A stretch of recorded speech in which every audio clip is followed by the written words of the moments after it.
ममता बनर्जी, उनको आपने कानूनी नोटिस भेजा, एक जज को आपने बीच में बायस्ड भी बताया, बॉलीवुड को आपने एक बार अंधा और बहरा भी कह दिया था। सुन करके मैं हैरान हुआ। तो आप एक फिल्म मेकर हैं या आप एक कंट्रोवर्सी मेकर हैं? कन्हैया कुमार इस्लाम कन्वर्ट कर गए।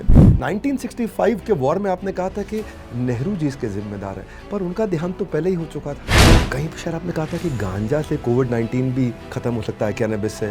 उत्साह में आपने जो शेयर किया वो शायद कुछ जल्दी में शेयर कर दिया। ऐसा लगता है कभी कभी कि आप फिल्म थिएटर नहीं, न्यूज़पेपर के फ्रंट में रहना चाहते हैं। एक ट्वीट आपका बताता हूँ, आपने बोला as long as Bollywood has kings. Bollywood के इन एक्टर्स से क्या तकलीफ है? तो बेचारे आर्टिस्ट है आपकी इंडस्ट्री। जूते पे रखता हूँ ऐसी इंडस्ट्री को जिसमें किंग, बादशाह और सुल्तानों की गुलामी करनी पड़े लोगों को। फिल्मों की बात करें, वहाँ डिवाइड हो गया। एक गुट जो बना रहा है परजानिया और हैदर बना रहा है, दूसरा कश्मीर फाइल्स और केरला स्टोरी बना रहा है। देश को जोड़ने वाली फिल्में कौन बनाएगा? अगर सब देश को बांटने वाली फिल्में बनाएंगे, जोड़ने वाली भी तो जिम्मेदारी होनी चाहिए किसी की, जो दिखाए कि ये देश एक है।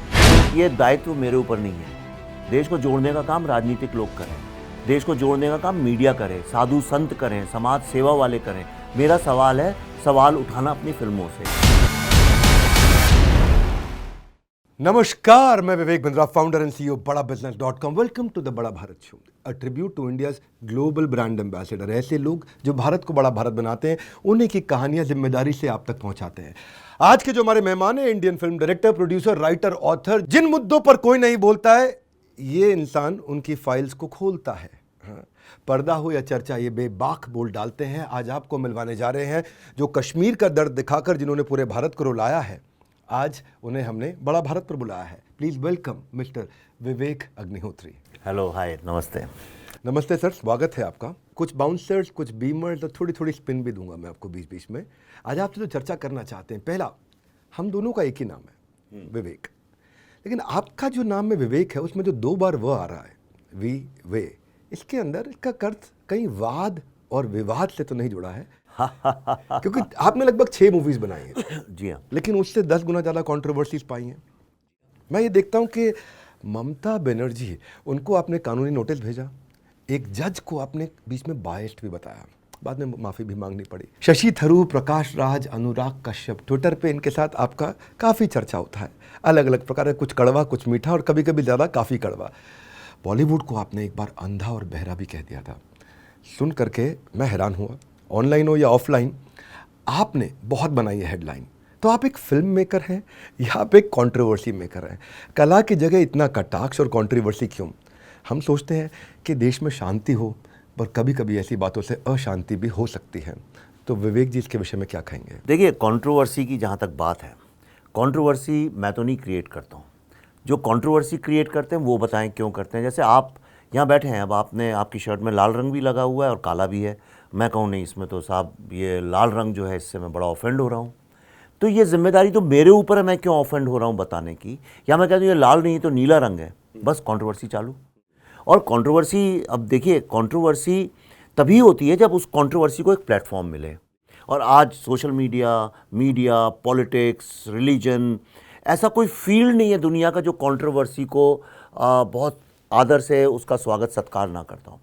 क्योंकि कंट्रोवर्सी से ही लोगों को लगता है कि उनकी जो वक़्त है, जो उनकी जो आइडेंटिटी है, जो उनकी रेपुटेशन उससे बनेगी, लोग उन्हें जान जाएंगे। मैं कभी कंट्रोवर्सी क्रिएट नहीं करता हूँ।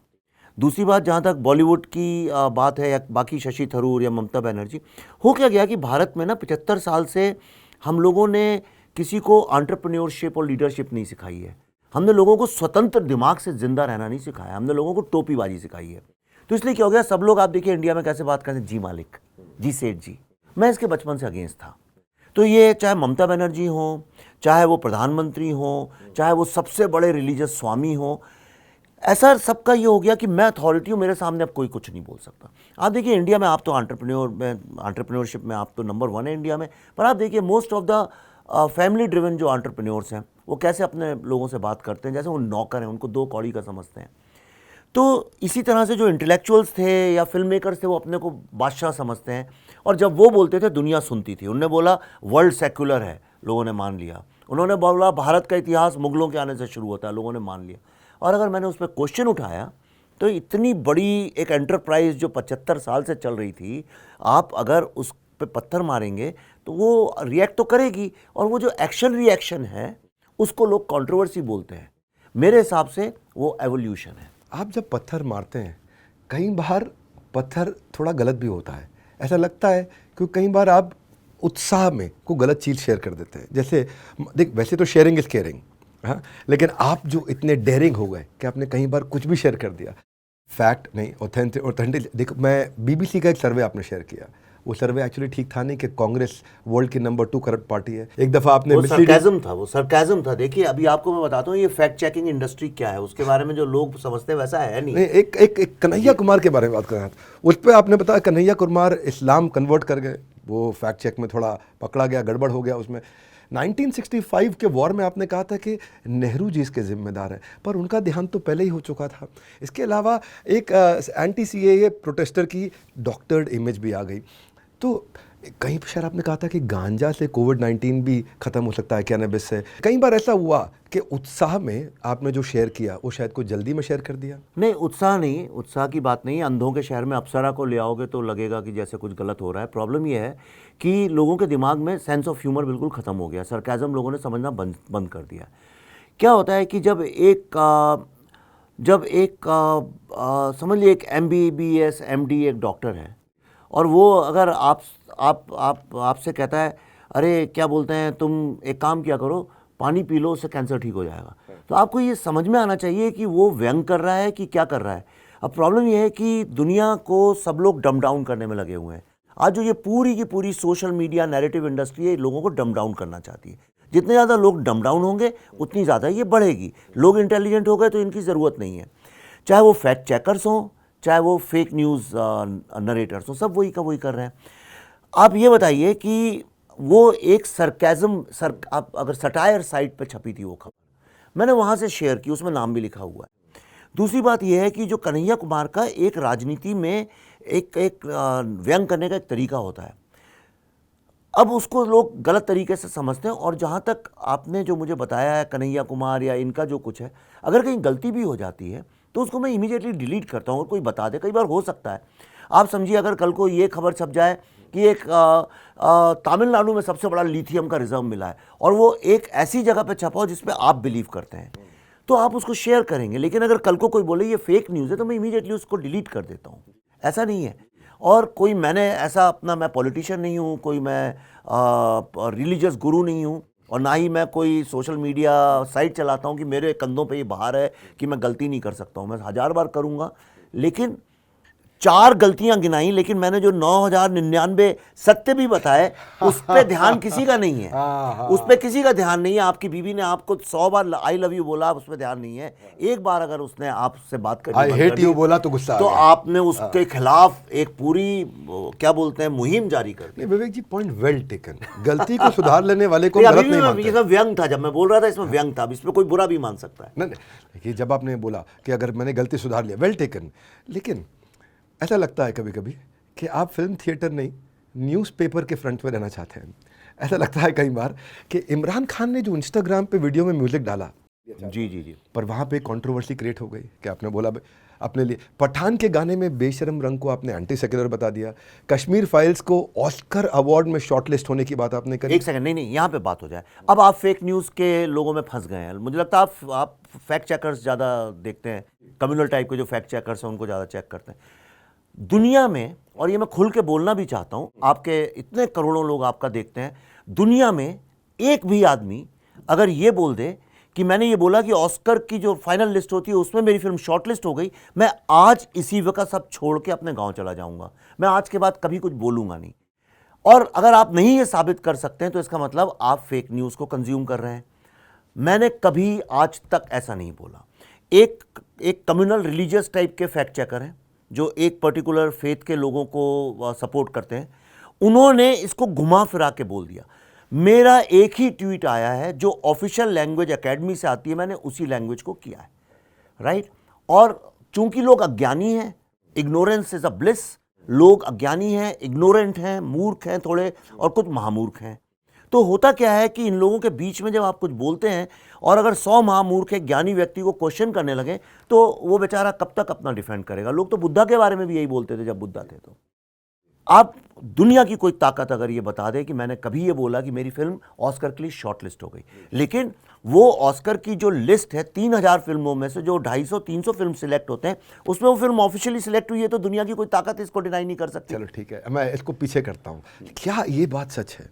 देखिए, मैं आपकी ताशकंद फाइल्स मूवी का फ़ैन रहा हूँ, मुझे पर्सनली बहुत पसंद आई। कुछ लोगों को हो सकता है कम पसंद आई हो, पर ये जो कई बार आपकी बातचीत में एक तरफा फिलॉसफी होने के कारण जो आपकी फिलॉसफी को सपोर्ट करता हो, तो वो हेट स्टोरी कई बार आपकी स्टेटमेंट्स में आ जाती है। ऋषि सोनक प्रधानमंत्री बने, किसी ने बोला कि हमारे देश में कब मुसलमान प्रधानमंत्री होंगे, आपने बोला तब होंगे जब पूरा का पूरा देश का मुसलमान भारत माता की जय वंदे मातरम बोलेगा, तभी होंगे। इसमें क्या गलत बात है? आज मुझे बताइए कि भारत में कितने लोग हैं? अगर 140 करोड़ लोग रहते हैं तो कितने लोग ऐसे हैं जो कहते हैं वंदे मातरम नहीं गाएंगे? क्यों नहीं गाएंगे? हम भारत माता नहीं बोलेंगे, क्यों नहीं बोलेंगे? क्या माँ को माँ नहीं बोल सकते? ये हमारा कल्चर है, हमारा सिविलाइजेशन है, राइट? आज जब एक इंडियन अमेरिका जाता है तो वो अमेरिका के जो प्रोटोकॉल्स हैं उनको फॉलो करता है, उनके पेट्रियाटिज्म के सर्टेन प्रोटोकॉल्स हैं, हर कंट्री के अपने अपने होते हैं। अगर आज एक हिंदू व्यक्ति जाके पाकिस्तान में रहने लगता है तो उसके पाकिस्तान के प्रोटोकॉल्स फॉलो करने पड़ते हैं। अगर मैं आपके घर में घुस के आपके घर पे कहीं पे कब्जा कर लूँ और उसके बाद मेरी 100 औलादें वहाँ पे रहें अगले जनरेशन की, तो उनको आपके घर के कुछ प्रोटोकॉल्स फॉलो करने पड़ेंगे, करेक्ट? आप ये नहीं बोल सकते हैं कि हम तो सिर्फ एक ही उसको मानते हैं, एक ही चीज़ को मानते हैं और हम बाकी माता भारत माता को नहीं मानते हैं। आप कैसे प्रधानमंत्री बनेंगे? आज अगर मुस्लिम कोई लड़का या लड़की यंग खड़े होकर ये बोलता है कि विवेकानंद भी मेरे उतने ही थे जितने अबुल कलाम है, भारत माता भी मेरी उतनी है, राम भी मेरे उतने हैं जितने अल्लाह है, कृष्ण भी मेरे उतने ही हैं जितने अल्लाह है, मैं शिव की भी ग्रेट फिलॉसफी ऑफ वननेस को मानता हूं और अल्लाह की भी फिलॉसफी को मानता हूं, मैं बनारस काशी को भी मानता हूं और मैं काबा को भी मानता हूं। अगर ऐसी बात जिस दिन इंडिया के मुस्लिम लीडर्स और मुस्लिम्स करने लगेंगे, ये सारा का सारा दायित्व हिंदुओं के ऊपर ही क्यों है कि वो इसको भी माने, सिख को भी माने, इसको भी माने, उसको सबको हम प्यार करते रहें और बाकी लोग अपने अपने देश की मांग करते रहें? ये तो गलत है ना। और ये बोलने में क्या कंट्रोवर्सी है? इसमें क्या गलत है बताइए?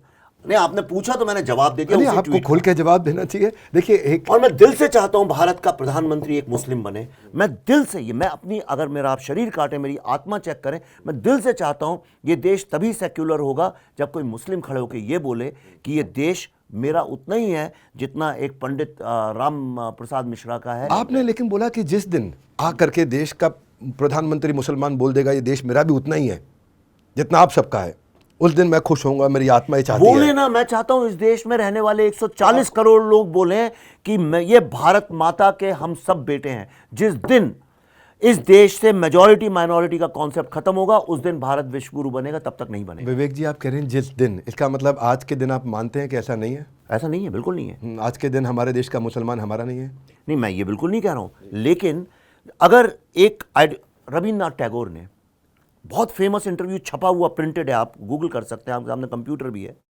रविन्द्रनाथ टैगोर ने कहा था कि मैंने कई मुस्लिम लोगों से यह पूछा कि अगर भारत पे इस वक्त कोई मुस्लिम इन्वेडर भारत के ऊपर आक्रमण कर दे तो तुम्हारी लॉयल्टी उसके साथ होगी या भारत माता के साथ होगी? और मुझे एक भी सेटिस्फैक्टरी आंसर नहीं मिला। ये रविन्द्रनाथ टैगोर, गुरुदेव नोबेल प्राइज विनर ने बोला था। और वो सिचुएशन, हमारा रिलीजन के ऊपर देश का बंटवारा हुआ, हमारा रिलीजन के कारण 2-3 स्टेट्स में बड़ा प्रॉब्लम चल रहा है। आप जानते हैं कश्मीर में, बंगाल में, केरला में, 3 स्टेट्स में तो डेफिनेटली चल रहा है, बाकी जगह भी चलता ही रहता है कुछ ना कुछ। यहाँ दंगे होते रहते हैं, फसाद होते रहते हैं, लड़ाई होती रहती है, गाली गलौज होती है सोशल मीडिया में 24 घंटे। क्यों होता है? अगर सब लोगों में समानता है, कोई प्रॉब्लम नहीं है। अगर हम वाकई में सेकुलर कंट्री हैं तो क्या प्रॉब्लम है? अगर 2 भाइयों में माँ बाप कुछ पक्षपात करते ही नहीं है तो भाइयों को क्या प्रॉब्लम है? लेकिन आप पक्षपात कर देते हैं। मैं कैसे करता हूँ बताइए? एक ट्वीट आपका बताता हूँ। आपने बोला as long as Bollywood has kings, बादशाह, सुल्तान, इट विल कीप सिंकिंग।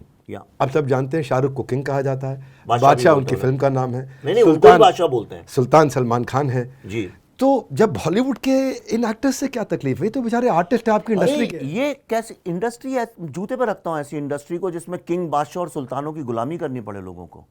आज 2023 में हम डेमोक्रेसी हैं, वो एक बॉलीवुड डेमोक्रेटिक इंस्टीट्यूशन है कि वो बादशाहों की सल्तनत है क्या वो? और कौन वो व्यक्ति जो खुद को बादशाह बुलवाना पसंद करता है मार मार के? कौन वो है जो कहता है आई एम किंग? ऐसा तो कभी नहीं होता था। राज कपूर साहब ने कभी नहीं किया, दिलीप कुमार साहब ने कभी नहीं किया, देवानंद ने नहीं किया, राजेंद्र कुमार ने नहीं किया, राजेश खन्ना ने नहीं किया। लवर बॉय बोलना एक अलग बात होती है, एवरग्रीन हीरो बोलना अलग बात होती है। 2023 में आपको शर्म नहीं आती है कि आप भारत के सबसे अमीर और सबसे प्रसिद्ध आदमी हैं और आप खुद को किंग, बादशाह और ये भाई और ये सब मीडिया में पेट पीआर से करवाते हैं? ये गलत है और इसीलिए बॉलीवुड का विनाश आज हो रहा है और ये विनाश रुकने वाला नहीं है। बॉलीवुड मूवीज को छोड़ते हैं, आपकी मूवीज पे आते हैं। बहुत अच्छी मूवी बनाई आपने, Tashkent file, Buddha in traffic jam, Kashmir files. अब आपने जो मूवीज बनाई हैं उसमें कई बार कटाक्ष होता है। आप मुझसे पूछते भी हैं कहाँ लिखा है, कौन कह रहा है, तो मैं बता देता हूँ। टाइम्स ऑफ इंडिया कह रहा है कि बुद्धा इन ट्रैफिक जैम में आपने नक्सल सोल्जर्स को एंटी सोशल बताने पे बहुत ज्यादा समय और मेहनत लगा दी। ताशकंद फाइल्स के लिए क्या वो फिल्मी उसके बारे में थी? हिंदुस्तान टाइम्स बोलता है ताशकंद फाइल जो है एक डिस्गस्टिंग प्रोपेगेंडा है। कश्मीर फाइल्स के लिए द हिंदू कहता है कि सम इट इज हाफ ट्रूथ और plenty of distortion. Anurag Kashyap कहते हैं रिसर्च करने की कोशिश करते हैं आप लेकिन कर नहीं पाते हैं।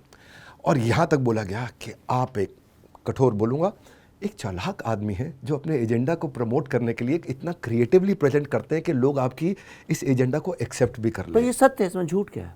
ये सत्य है। मेरा एजेंडा है, हाँ मेरा एक एजेंडा है और एजेंडा सबका होना भी चाहिए। अब तो आपको ये नहीं पता, आप क्यों अपने ऑफिस में आके सुबह एजेंडा पूछते हैं? बड़े बड़े टाटा हों, चाहे इलॉन मस्क हों, चाहे प्रधानमंत्री हों, सब आके बोलते हैं जब मीटिंग में बैठते हैं, okay what is the agenda. मैं बिल्कुल ठीक बोलते हैं, पर ये एजेंडा के चलते विवेक जी जो समस्या आती है वो ये है कि इस बायस्ड व्यू को प्रमोट करते करते किसका व्यू इस दुनिया में, किसका आपका बायस नहीं है व्यू? आपका अपने बच्चे को लेके बायस नहीं है? मेरा अपनी बहुत बीवी, बायस्ड है, बच्चे, माँ बाप बहुत सारी चीजों में बायस्ड है। मैं एजेंडा पे भी अग्री करता हूं। करण जौहर साहब जब फैमिली की फिल्म बनाते हैं, अगर मेरे बायस्ड व्यू से नेशनल इंटेग्रिटी पे सवाल उठने लग जाए, मैंने कब नेशनल इंटेग्रिटी, मेरे कारण नेशनल इंटेग्रिटी पे सवाल उठेगा? यानी अब मेरे कारण अगर उठ रहा है तो मतलब या तो सामने वाला अंधा है या मूर्ख है, कैसे उठ रहा है? यानी आप प्रोपेगेंडा जो शब्द है ना, जिस चीज़ से आप सहमत नहीं हो उसे प्रोपेगेंडा बोलिए, ठीक है? मेरी न करण जौहर, प्रोपेगेंडा का मतलब है कि जो सत्य नहीं है आप वो दिखा रहे हैं, असत्य दिखा रहे हैं, जैसा होता नहीं है ज़िंदगी में आप वो दिखा रहे हैं, वो प्रोपेगेंडा है। तो आप मुझे बताइए, करण जौहर जिस तरह की फैमिली दिखाते हैं ऐसी फैमिली कहाँ होती है? जिस तरह के स्टूडेंट्स वो दिखाते हैं वैसे कहाँ होते हैं? तो वो भी तो प्रोपेगेंडा ही है। एक 5 फुट 5.5 फुट का आदमी बादशाह तो नहीं हो सकता, राइट? उसको खुद को बादशाह बुलवाना वो भी तो प्रोपेगेंडा ही है। ये प्रोपेगेंडा की ही दुनिया है भाई साहब। मान ले आपका एजेंडा भी है, आपका एक प्रोपेगेंडा भी है, आपका भी प्रोपेगेंडा, आप नहीं करते प्रोपेगेंडा? मैं एकदम करता हूँ, पूरे उत्साह से करता हूँ। आप भी पर मैं करते हैं, ऐसे सब प्रोपेगेंडा में बिलीव करता हूँ जहाँ देश एक रहे। लेकिन वैसे आपने कश्मीर के लिए काफी प्रयास किया। मेरी कौन सी ऐसी फिल्म है जिसको देख के आपको लगता है दुनिया क्या कहती है, मारिए गोली? मैं आपके शो में आया, उनके शो में नहीं आया हूँ। मुझे जाना होता मैं अनुराग कश्यप के शो में जाता, करण जौहर के शो में जाता, कॉफी विद करण में। मैं आपके पास आया हूँ बिकॉज आई थिंक आप उनमें से एक नहीं है। मैं आपसे ये जानना चाहता हूँ कि मेरी कौन सी ऐसी फिल्म है जिसको आपको लगता है प्रोपेगेंडा है? देखिए, मैं तो आपने इंटरव्यू आपका था, आपने मुझसे पूछ लिया, मैं उत्तर फिर से दे देता हूँ। मुझे आपकी ताशकंद फाइल्स मूवी बहुत पसंद है। कश्मीर फाइल जो आपने बनाई बहुत अच्छे बजट में बनाई, बहुत कम बजट में आपने बनाई, और 15 करोड़ की मूवी में 350 करोड़ के आसपास का रेवेन्यू रहा। हो सकता है मेरी जानकारी थोड़ी सही है, 352 या 352 करोड़। ये फिल्म एक कॉज पे बनी, कश्मीरी पंडितों के लिए। उसमें आपका एजेंडा था कि मैं कश्मीरी पंडितों के लिए उनकी कहानी को बताऊं लोगों तक। आज भी ग्राउंड रियलिटी बदली नहीं है। आपने प्रयास किया, 29 टारगेटेड अटैक केवल 2022 में फिर से हो गए। कश्मीरी पंडितों का पलायन आज भी जारी है, आज भी वो सुरक्षित नहीं है। इस फिल्म को ने देश को 2 धड़ों में बांट दिया है, किसी भी तरह से अगर देखते हैं। फिल्म ने बांट दिया, एक को अच्छी लगी, एक को प्रोपेगेंडा लगा। 2 धड़ तो है ना, साफ साफ नजर किसी भी फिल्म में ऐसे ही होता है। कोई बात नहीं, मैं मान लिया। आपका शो कुछ लोग पसंद करते हैं, कुछ नहीं, तो क्या देश बट रहा है उससे? ना, देश नहीं बट रहा, पर ये 2 तरह की फिलॉसफी ला रही है सामने। लेकिन आज ऑन ग्राउंड आप महसूस करते हैं कि ऐसे कोई बदलाव आया? एक ईमानदारी का सवाल है आपसे कि क्या ये केस स्ट्रांग हुआ? क्या बॉलीवुड का इस्तेमाल जैसे अपने अपने एजेंडा के लिए किया है, ऐसा तो नहीं कि अपने पेन को बेचकर खुद गेन कर लिया और एक्चुअल गेन कश्मीरी पंडितों के लिए जो होना था वो नहीं हो पाया? आज क्या परिस्थिति है? तो इसका सवाल ये बहुत देखिए गंभीर सवाल है, तो इसको गंभीरता से सुनना पड़ेगा, ठीक है? आपने किसी ऑल ईयर्स टू यू। आपने किसी एक भी कश्मीरी पंडित से पूछा है कि इस फिल्म ने उनके लिए क्या किया है? बहुत उत्साहित थे देख करके, रोए, देखने के इमोशनल बाद हुए। आपने पूछा है क्या किया है इसके लिए? वो बताया उन्होंने, उनको बहुत अच्छी लगी मूवी कश्मीरी पंडितों को। फिल्म अच्छी और बुरी नहीं होती है। जो लोग 30 साल से हर्ट हैं, जिनकी बात कोई सुन नहीं रहा। आपकी अगर आज ज़ुबान, आपकी बात सुनना लोग बंद कर दें अगले 30 साल तक, और पहली बार कोई आपकी बात सुने और आपकी दास्तान दुनिया तक ले जाए, उसको बोलते हैं हीलिंग। ये सब PTSD के शिकार हैं। सब लोग, they have gone through so much of trauma that they needed some kind of healing, and the healing comes when you listen to somebody's story and you tell it. मैंने वो काम किया है। आपको पता है उस फिल्म में जो लास्ट में गिरजा देवी का जो दिखाया गया है, जिनको काट दिया गया था जिंदा, उनकी फैमिली ने मुझे ईमेल लिख के बोला है कि 30 साल से हमारा, और BK गंजू की भी फैमिली में, जो चावल में वो खाते हुए दिखाया है जिस बंदे को, दोनों की फैमिलीज ने मुझे ईमेल लिखा है। उन्होंने बोला 30 साल से हमारे परिवार में कभी इस हादसे का डिस्कशन नहीं हुआ। We were suffering on our own. सब अपने दिल में घाव लेके बैठे थे। पहली बार ये फिल्म देखने के बाद पूरी फैमिली, दे केम टुगेदर, दे क्राइड टुगेदर, और अब उनकी हीलिंग चालू हो गई है। राइट? एक फिल्म मेकर से ज़्यादा क्या कर सकता है? आप लोगों को मोटिवेट कर सकते हैं एंटरप्रेन्योर बनने के लिए। एंटरप्रेन्योर तो नहीं बना सकते हैं। क्या आप पैसे देंगे उनको एंटरप्रेन्योर बनने के लिए? स्किल दूंगा, नॉलेज दूंगा, नहीं, तो ये देखिए ये इंडिया का। विवेक जी, मैं अग्री कर गया हूँ। मैं तो आपसे ज़्यादा बहस नहीं, मैं एक दूसरी बात बताना चाहता हूँ। आप जो कह रहे हैं कि ये देश को बांट दिया है या ये कर दिया है, अरे भाई, फिल्म ने मरवाए क्या इतने लोग? 5 लाख कश्मीरी पंडित वहां से जो भगाए गए एक इस्लामिक टेररिज्म को लेके, ये क्या मैंने किए हैं? 1990 में जो हुआ उससे किसी को प्रॉब्लम नहीं है। एक फिल्म ने दिखा दिया, ये प्रॉब्लम है सबको।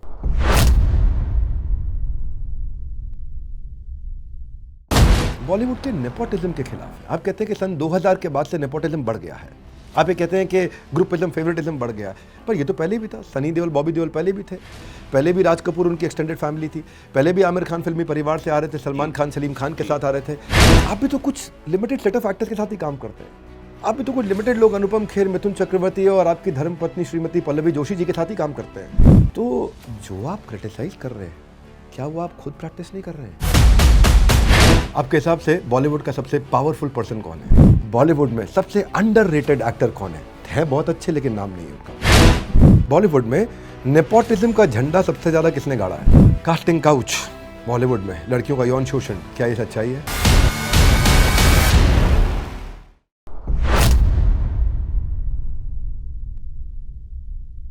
भाई, अक्सर लोग अपने कॉलेज को सक्सेस का श्रेय देते हैं, तो बोलते हैं अरे कॉलेज के दिन याद करो। मैं भी करता हूँ याद। मैं नहीं देता हूँ श्रेय अपने कॉलेज को, अपनी सफलता का। मैं देता हूँ क्योंकि मैं ब्रह्मचारी आश्रम में रहा, मैं वृंदावन में रहा, गुरुकुल में रहा, मैं उसको ज़्यादा श्रेय देता हूँ। लेकिन आप भी नहीं रुके यहाँ। आपने तो यूनिवर्सिटी पे निशाना साध दिया। मैं JNU की बात कर रहा हूँ, आप JNU से पढ़े। मैंने कभी ये नहीं बोला कि JNU का एजुकेशन स्टैंडर्ड खराब है। अगर मैंने बोला हो तो आज से मेरे मुंह पर टेप लगा के घूमूंगा, या आप साबित कर दीजिए, दुनिया में कोई बोल दे। मैंने कभी ये नहीं बोला वहाँ से निकले हुए स्टूडेंट्स खराब होते हैं। मैंने ये नहीं बोला वहाँ के प्रोफेसर्स खराब होते हैं।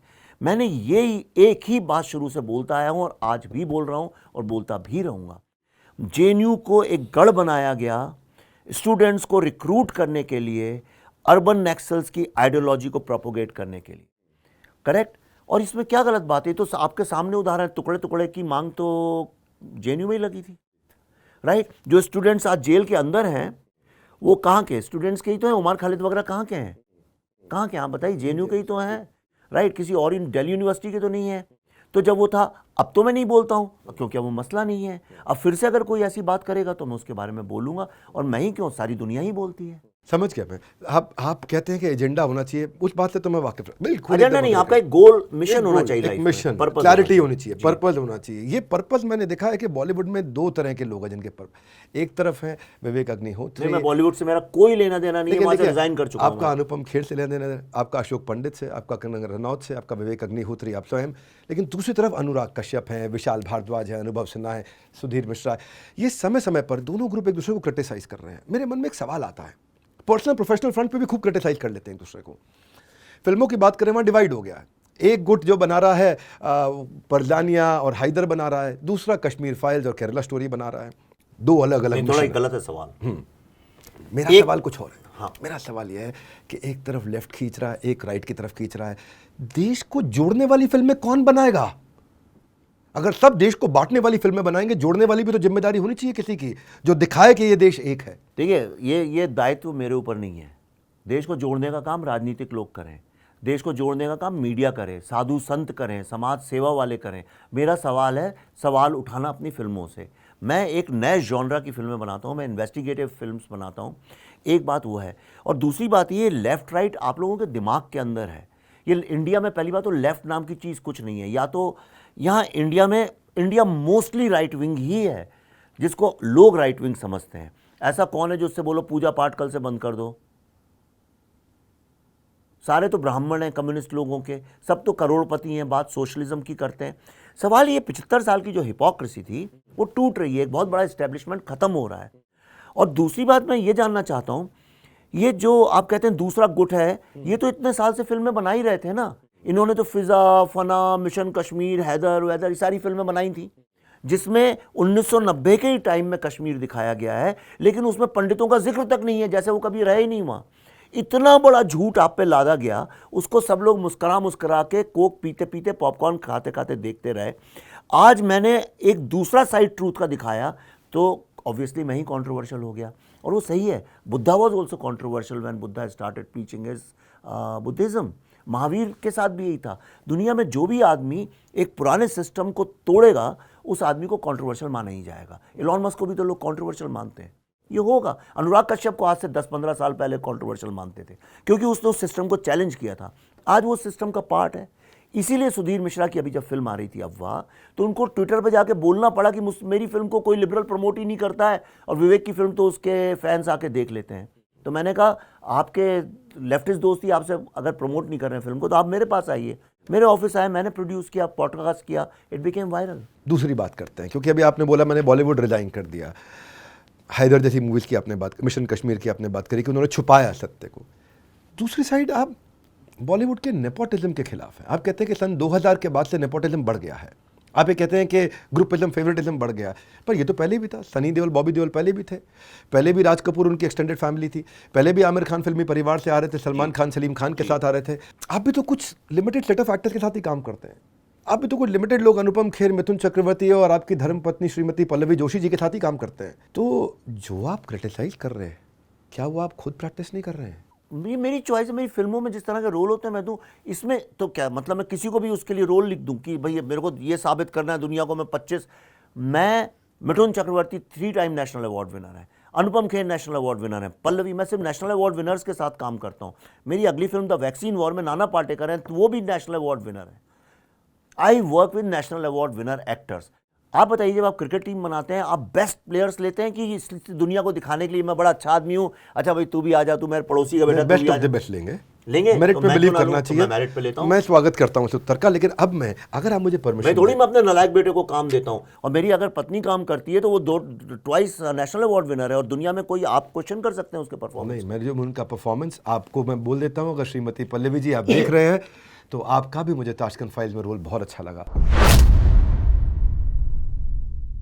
मेरा पहला सवाल, आप लेफ्ट के साथ हैं, राइट के साथ हैं या सेंटर के साथ हैं? मैं अपने साथ हूँ। आपके हिसाब से आपकी अब तक की सबसे अच्छी फिल्म कौन सी थी? मेरा ऐसा ख्याल है द ताशकंद फाइल्स। आपके हिसाब से आपकी अब तक सबसे बुरी फिल्म कौन सी थी? मेरा ऐसा ख्याल है गोल। अभी तक इतिहास में भारत के पॉलिटिक्स पे बेस्ट मूवी कौन सी लगी आपको? The Tashkent files I would say, या the Kashmir files for its courage. यानी इतनी करेज भारत में आज तक मैंने किसी में देखी नहीं। आपके हिसाब से बॉलीवुड का सबसे पावरफुल पर्सन कौन है? करण जौहर और शाहरुख खान, 2 लोग। आपके हिसाब से बेटर एक्टर कौन है, कंगना रनौत या दीपिका पादुकोण? Kangana Ranaut any day. आपके हिसाब से बेटर एक्टर कौन है, मनोज बाजपेयी या Nawazuddin Siddiqui? Any day Manoj Bajpayee for is versatile, is very versatile. आपके हिसाब से बेटर डायरेक्टर कौन है, आर्टिकल 15 के अनुभव सिन्हा या गैंग्स ऑफ वासेपुर के अनुराग कश्यप? आई वुड से Anurag Kashyap is a honest film maker. I don't think Anubhav Sinha has made an honest film because he manipulated the facts in his film.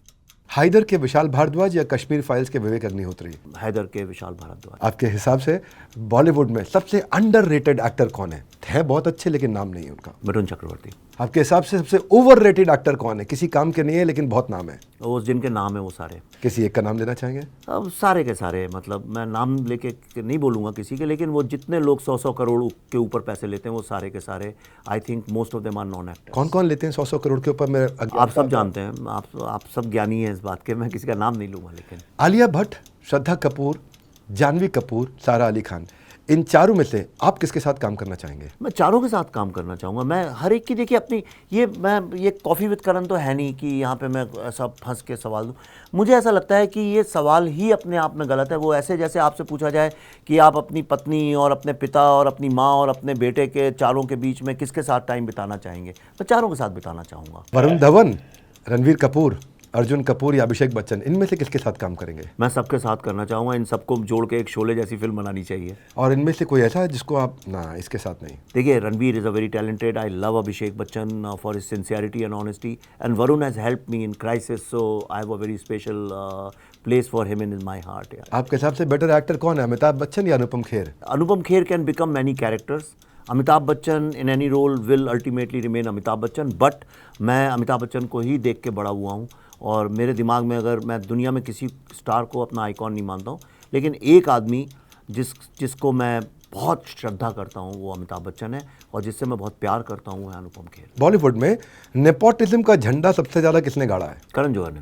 Casting couch, Bollywood में लड़कियों का यौन शोषण, क्या ये सच्चाई है? मुझे पता नहीं, करण जौहर जी सब जानते हैं, उनसे पूछिए। अगर करण जौहर ने आपको अपने शो पे इनवाइट किया तो क्या आप जाएंगे? Definitely not. आप इतनी कंट्रोवर्सीज क्रिएट कर लेते हैं या हो जाती हैं, क्या कभी डर लगता है? यानी मुझे ये बताइए कि एक आदमी, मैंने ये ब्लैक शर्ट पहनी है, एक आदमी आके कहता है आपने वाइट शर्ट क्यों पहनी है, तो उससे क्यों डर लगेगा? बल्कि मैं तो हंसता हूँ इन मूर्खों के ऊपर। अगर आप एक फिल्म मेकर नहीं होते तो क्या आप एक पॉलिटिशियन होते? मुझे आप 10,000 करोड़ रुपए भी रख देंगे, मैं कभी पॉलिटिशियन नहीं बनूंगा। आपको आज तक विवेक अग्निहोत्री जी बेस्ट कॉम्प्लीमेंट क्या मिला है for Kashmir Files? We have started healing. अभी तक सबसे बुरा क्रिटिसिज्म क्या मिला है कश्मीर फाइल्स के लिए? कुछ नहीं, ये सब ऊटपटांग की प्रोपेगेंडा है, ये है हमारी साइड क्यों नहीं है, रूठे हुए बच्चों की बात है कि हमारी चॉकलेट क्यों ले ली, नहीं मेरे को गलत आउट कर दिया, मैं बैटिंग मैं करूंगा, इस तरह की बात है। नॉर्मली मैं बॉलीवुड के सवाल नहीं करता हूँ, पर क्योंकि उस इंडस्ट्री में आपने बहुत काम किया मैं है। जवाब भी नहीं देता हूँ बॉलीवुड के, लेकिन आप, I like you, that's why I am doing it. बहुत बहुत धन्यवाद। थोड़ी थोड़ी मेरी प्रशंसा होती रहती है, उत्साह बढ़ता रहता है। 3 जर्नलिस्ट का नाम लूँगा, इनमें से नंबर 1 बेस्ट कौन सा है, नंबर 2 कौन सा है, नंबर 3 समझ में आ जाएगा। राजदीप सरदेसाई, बरखा दत्त या रवीश कुमार? बरखा दत्त। बहुत खूब, बहुत खूब। पर दूसरी तरफ चलते हैं, राहुल गांधी या प्रियंका गांधी, आपके हिसाब से क्या लगता है दोनों में से पोटेंशियल किस में ज़्यादा है? दोनों ही, देखिए वो गलत, बहुत अच्छे लोग हो सकते हैं, लेकिन मार मार के उनको बना, इसी नेपोटिज्म के मैं खिलाफ हूँ। कांग्रेस में कई लायक लोग हैं, कितने सारे लायक लोग हैं जो, और मैं कहता हूँ तो आपको लगता है दोनों में पोटेंशियल नहीं है? Zero, I think they totally don't deserve. आपके हिसाब से बेहतर प्रधानमंत्री कौन रहे हैं, नरेंद्र मोदी या अटल बिहारी वाजपेयी? ऑब्वियसली नरेंद्र मोदी। हालांकि मैं अटल बिहारी वाजपेयी जी की गोदी में खेला हूँ, मेरे ऑफिस में भी उनके साथ बड़ी फ़ोटो लगी, हमारा उनसे घरेलू रिश्ता भी था, तो मुझे कायदे से तो उनके साइड बोलना चाहिए। पर मोदी जी का जो सबसे बड़ा कॉन्ट्रीब्यूशन है, लोग जानते नहीं हैं, क्योंकि जो पब्लिक में एक इमेज होती है वो एक अलग होती है। भारत को जोड़ने, आज केरला से लेकर कश्मीर तक लोगों को जोड़ने का जो काम है, एक आदमी ने बोला कि चलो आज झंडे लगा दो, और पूरा भारत झंडे लगा रहा है, कहीं नहीं भी लगाते होंगे। उनने बोला कि अच्छा चलो नेशनलिज्म के सूत्र में बन जाते हैं, सब लग गए, चलो भारत को स्वच्छ करते हैं, स्वच्छ करना, ये जो एक चीज़ है इंस्पिरेशन की, I think India needed. Bharat को हमेशा से, देखिए हम लोग आस्था वाले लोग हैं, हमको हमेशा एक बुज़ुर्ग चाहिए होता है जो हमें इंस्पायर और मोटिवेट करे, जिस पर हम श्रद्धा करें और उसकी कई बात को फॉलो करें। यही गांधी ने किया, यही नेहरू ने किया, और ये अब मोदी जी कर रहे हैं। हमें ऐसा ही लीडर चाहिए, प्रधानमंत्री। एक आखिरी प्रश्न, विवेक अग्निहोत्री जी की अब तक की, ये थोड़ा मीठा प्रश्न है, सबसे बड़ी अचीवमेंट क्या है? मैं तो नहीं समझता हूँ कि ऐसा कुछ मैंने अचीव किया लाइफ में। अचीवमेंट से ऐसा भी लगता है कि भाई आप बस अंत पे पहुँच गए, लाइफ टाइम अचीवमेंट, इनको अवार्ड दे दिया जाए, ऐसा नहीं है। लेकिन एक चीज़ मैंने ज़रूर अचीव करने की कोशिश की है, जो थोड़ा सफल भी हुआ हूँ। मैंने बॉलीवुड का जो साम्राज्य था उसको तो डेफिनेटली ध्वस्त करने की कोशिश की, और वो ध्वस्त हुआ भी है। बॉलीवुड ने एक झूठ बना के रखा था कि इसके अलावा और कोई तरीका ही नहीं है फिल्म बनाने का। मैंने वो हर परिभाषा को तोड़ दिया। विदाउट स्टार्स बनाता हूँ, मैं बहुत कम बजट में बनाता हूँ, ऑलमोस्ट ज़ीरो मार्केटिंग बजट अपना रखता हूँ। ऐसे विषयों पे बनाता हूँ जिसके लिए जो फिल्मों के बारे में कुछ भी नहीं जानता उसको भी बोल दो तो कहेगा अरे पागल हो गए हो क्या, काहे को आग में कूद रहे हो भैया, इस पर फिल्म नहीं बनाना।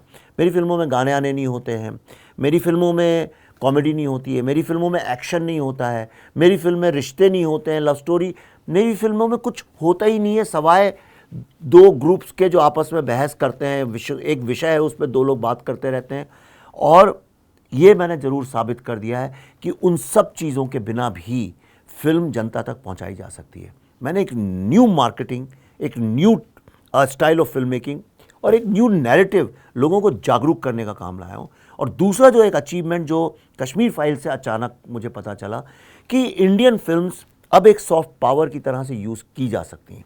We use Kashmir files for diplomacy. इसीलिए यूएस कांग्रेस में, कैपिटल हिल आप जानते होंगे जो वहाँ की पार्लियामेंट जैसी है, यूके पार्लियामेंट में बड़े बड़े policy leaders, human rights organisations, इन लोगों ने बुला बुला के कश्मीर फाइल्स देखी है, कश्मीर के प्रॉब्लम को डिस्कस किया है। अमेरिका के सेनेटर्स और कांग्रेस जिनको ज़ीरो आइडिया था, जो ये मानते थे कि कश्मीर को भारत ने इलीगली ऑक्यूपाई कर रखा है। आप बताइए, अगर ऐसी बात अमेरिका के बारे में कोई कहता कि इसने किसी स्टेट को इलीगली ऑक्यूपाई किया है, तो आप मुझे बताइए वहाँ के फिल्म मेकर्स अभी तक 25 फिल्में बना चुके होते। हमारे यहाँ किसी ने कोशिश भी नहीं की, और हमारी फिल्में देख देख के ही उनको ऐसा लगा कि हमने इलीगली, जब हैदर जैसी फिल्में देखते हैं तो उनको लगता है कि हमने इलीगली ऑक्यूपाई कर रखा है। पहली बार दे रियलाइज कि नहीं, ये तो स्टोरी कुछ और है। मैंने ये जो जेनोसाइड है कश्मीर का, I took it to the world and is become so popular. आपको आज यूके में, जर्मनी में, नीदरलैंड्स में, अमेरिका में, ऐसी जगहों पे जो पॉलिसी मेकर्स हैं, जो वहाँ के पार्लियामेंटेरियंस हैं, they are aware of this, they know me on first name basis. तो that's what I am doing now. I am doing the same thing with the vaccine war. Vaccine war आपकी movie आने वाली है, और एक Delhi files. इनके बारे में जाने से पहले अगर कुछ बताना चाहें अपने व्यूअर्स को, कुछ व्यूअर्स आपको इतना पसंद करते हैं तो शायद उनके मन में होगा कि आने वाली 2 मूवीज़ में क्या, इसके बारे में कुछ कहना चाहेंगे? मुझे ऐसा लगता है कि 1857 के रेवोल्यूशन के बाद भारत में जो सबसे बड़ा रेवोल्यूशन हुआ है वो हुआ है कोविड के दौरान, जो हमने वैक्सीन बनाई। पर अनफॉर्चुनेटली चूंकि हमारा मीडिया इतना पैथेटिक और इतना zero research like Bollywood they spend on it, सबको बता दिया कि ये तो सिर्फ भारत बायोटेक और सीरम ने बनाई। Of course they were part of it, लेकिन they are also part of it, they did not actually initiated the process.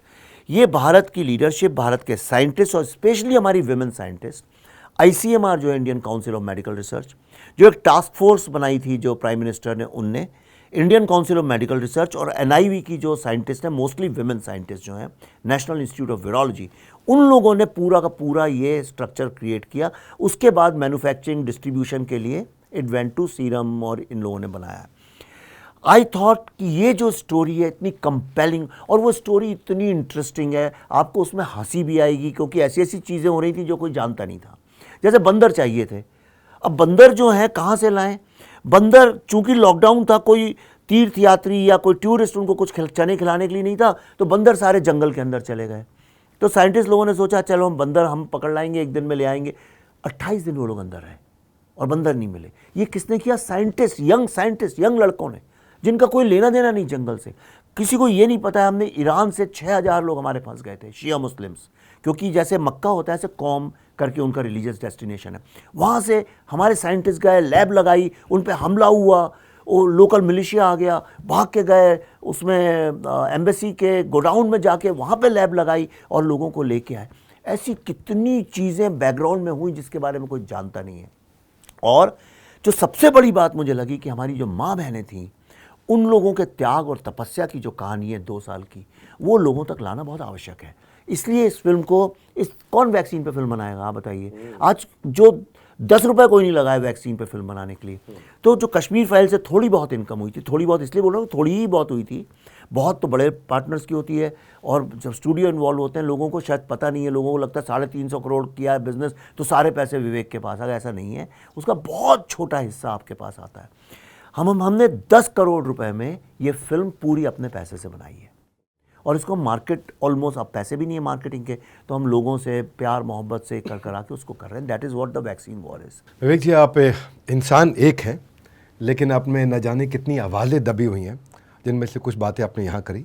आप जो काम करते हैं, कभी उसके रूप में नज़र आता है वो आपकी फाइल्स में, और कभी आपके क्रोध के रूप में भी नज़र आता है। मैं क्रोधित बिल्कुल रहता ही नहीं हूँ। देखिए, मैं आपको एक बात आज बताता हूँ। अगर आप ध्यान से मेरी चीज़ों को फॉलो करें, सारा जितना मेरा मटेरियल अवेलेबल है मेरी किताबों को, अर्बन नक्सल्स 90% स्पिरिचुअल बुक है। मैं बहुत ही स्पिरिचुअल आदमी हूँ। मैं वेदांता को मानने वाला व्यक्ति हूँ। मैं विवेकानंद का भक्त हूँ। और अगर विवेकानंद को लोग ध्यान से पढ़ें तो आधे हिंदू लोग तो उनको शायद रिजेक्ट ही कर दें, क्योंकि उन तो इतने मॉडर्न थिंकिंग के थे। मैं अद्वैता को मानता हूँ। पूरा दिन में मैं सात्विक खाना खाता हूँ। मैं क्रोधित नहीं हूँ, मैं कॉन्फिडेंट आदमी हूँ। प्रॉब्लम ये हो गया है, वही तो मैंने लिखा था, अंधे बहरों के शहर में कुछ बोलने का फ़ायदा क्या है। प्रॉब्लम है हर आदमी इतना डरा हुआ अपॉर्चुनिस्ट हो गया है कि जो आदमी कॉन्फिडेंस और कन्विक्शन से बात करता है वो क्रोधित लगने लगता है। पर ये ऑनेस्ट एग्रेशन कहा जा सकता है, ईमानदारी से आप अपनी बात को रखते हैं। नहीं, इसको असर्टिवनेस बोलते हैं, इसको अग्रेशन नहीं बोलते हैं। मैं किसी को मारता नहीं, गाली नहीं देता, आपका गुस्सा यही नहीं। असर्टिवनेस बाखूबी लोगों को नजर आता है, कभी सिल्वर स्क्रीन पर नजर आता है, कभी सोशल मीडिया पे बाहर आता है। आशा करता हूँ आपकी कला से सबका खूब भला हो और बढ़ता जाए। हाँ, आपके वो देखिए, हम सब मिलकर सिर्फ एक फिल्म ही नहीं बल्कि मिलकर एक ऐसी दुनिया भी बनाएं जहाँ नफरत का नामो निशान समाप्त हो जाए। आप फिल्म मेकर के साथ एक फाइल मेकर भी हैं, आपकी कई फाइल्स आ रही हैं, जिसके लिए मैं आपको बहुत सारी शुभकामनाएं देना चाहता हूं। आपने दोनों मूवीज़ के बारे में बात करी, आपकी आने वाली हर फाइल के लिए आपको बहुत बहुत शुभकामनाएं। निश्चित रूप से आपने बेबाकी से सारे उत्तर दिए और आपके लिए हमारे मन में आपके इस करेज के लिए बहुत रिस्पेक्ट है। Thank you. आप सबसे कहूँगा, जिसको इस तरह के कंटेंट में इंटरेस्ट है उसको ज़रूर शेयर कर देना चाहिए। इसमें उन्होंने बहुत बेबाकी से अपनी बातों को रखा है और जो फिल्म्स को समझना चाहता है या थोड़ा पॉलिटिक्स को, बर्निंग इश्यूज़ को समझना चाहता है, उन तक ये वीडियो ज़रूर पहुँचाइए। अपना फीडबैक लिखिएगा हमारे को। अगला गेस्ट आप किन से मिलना चाहते हैं द बड़ा भारत शो में, बस थोड़ा सा और इंतज़ार। एक और आ गया बड़ा वाला बुधवार, जहां हम आपको मिलवाएंगे किसी ऐसे व्यक्ति से जिसने भारत को बड़ा भारत बनाया है। आप सबका हृदय की गहराई से प्रेम पूर्वक हाथ जोड़ के विनम्रता पूर्वक वर्ल्ड के नंबर 1 एंटरप्रेन्योरियल यूट्यूब चैनल को सब्सक्राइब करने के लिए और इस वीडियो को पूरा देखने के लिए बहुत बहुत धन्यवाद। विवेक जी, आपका विशेष धन्यवाद। Thank you very